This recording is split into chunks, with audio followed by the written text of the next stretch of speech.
My name's Tane Danger. This is the Theater of Public Policy. So what we like to do on our show is we talk to a really smart person or persons about a big idea or big issue, and then we have this team of fantastic improvisers that brings everything that person has said to life through completely unscripted improv theater. So we'll see how that works. Catherine, my parents say I'm not allowed to see you anymore. Oh, Jimmy, it's hard. But I'm from the wrong side of the tracks. Your family burns coal for its energy. We rely on wind power and solar. And like the wind, your love draws me in. But like the heat of the coal, my heart brings me back to home and hearth. You're my favorite charismatic megafauna.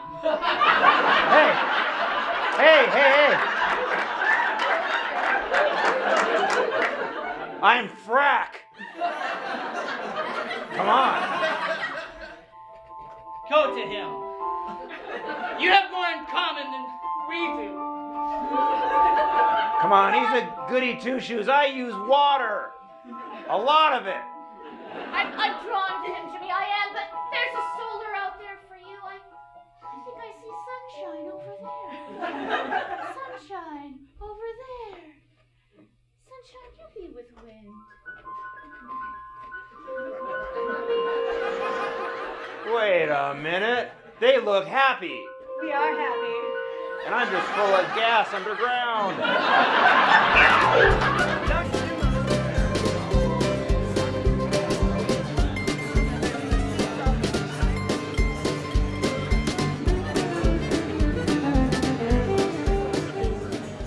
Bring back on stage Julia from Minnesota Interfaith Power and Light, because we want to talk a little bit about what can people actually do, what can individuals actually do. So please, a big round of applause for Julia.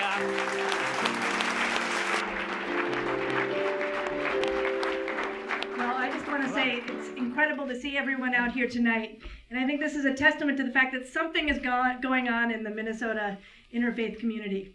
People are waking up and they're leaning into this question of how climate change relates to the things that people traditionally in congregations have cared about: hunger, poverty, the human problems that really drive us to think about justice in the way that we have. And we have a really unique set of tools to be able to bring to that problem.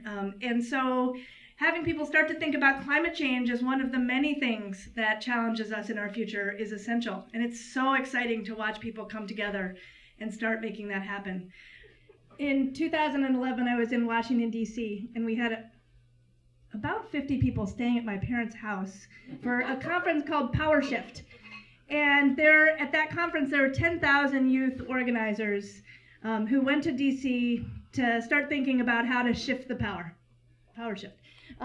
They met with Obama, some of the leaders of that conference, and Obama said, "Show me the movement, show me the people."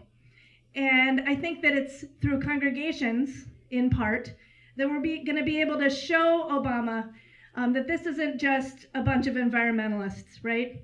This is the people who care about hunger. This is the people who care about tutoring children. This is the people who care about what's going on in Haiti because they have sister congregations there.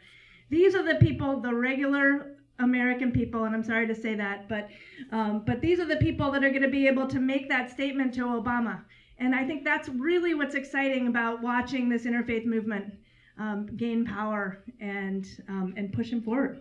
Okay, so we can probably take maybe 2 more questions. So yes, this man has been very eager. How do we move Obama down there so he can be the president for the environment that we all elected? How can we give Obama the power to single-handedly save the planet a la Superman? Okay. And yes, Julie wanted to set the record straight, he needs to do much more. But what he said in the State of the Union address and what he said in a speech at Georgetown University in June was he would love it. He encourages Congress to come up with a bipartisan climate change bill. But he's not going to wait forever. Our kids can't wait forever for action. And so what he is using, you cited the Clean Air Act. The Clean Air Act is the only federal legislation I know whose primary purpose is to protect public health, human health. And the Supreme Court of the United States said, if the Environmental Protection Agency determines through the scientific literature that carbon pollution endangers human health, which they did in 2009, carbon pollution endangers our human health, then the EPA must regulate it, must limit it, just like they limit the amount of lead, arsenic, sulfur, and mercury from power plants. They need to limit the amount of carbon. That's the direction that the Obama administration is on, and we expect to see the first regulations for coal plants, what the president called closing the dirty coal loophole. The first regulations will be proposed on June 1 of this year. And what we need to do is tell the president, stay on that schedule, they need to be tight regulations, and we need to move fast on this.